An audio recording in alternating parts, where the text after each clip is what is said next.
This video examines the Supreme Court case, Reyes versus the director of Camp Bagong Diwa, a landmark decision regarding habeas corpus, provisional liberty, and the constitutional right to a speedy trial. This decision represents a significant development, expanding the use of habeas corpus as a remedy when prolonged, oppressive pretrial detention violates the accused's right to a speedy trial.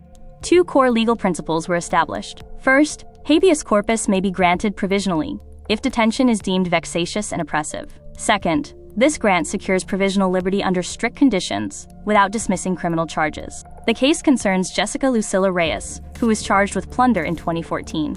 Following her commitment to the Taguig City Jail female dormitory, she remained incarcerated for nearly 9 years without the trial being completed.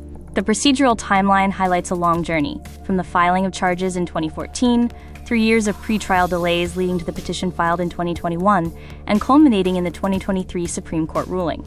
The parties held opposing views. The petitioner argued that 9 years of detention violated her rights, especially when compared to co-accused. The Solicitor General countered that the detention was valid and resulted from necessary procedural complexities. With over 3,100 days in pretrial detention, the court applied a landmark exception. It determined that such protracted and oppressive delay caused the court to lose its jurisdiction to continue detaining the accused. To reach this decision, the court utilized the Barker balancing test. It weighed the length of the delay, the reasons behind it, the petitioner's consistent assertion of her rights, and the severe personal prejudice caused by the incarceration.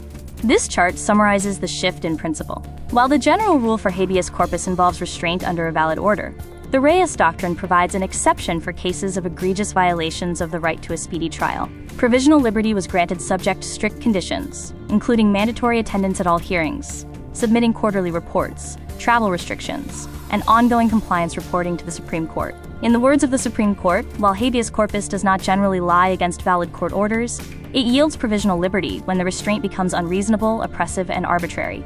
This case stands as a landmark precedent, successfully balancing the state's prosecutorial power with the fundamental constitutional right to liberty and a speedy trial. This video utilized images and resources from the American Civil Liberties Union and the architect of the Capitol.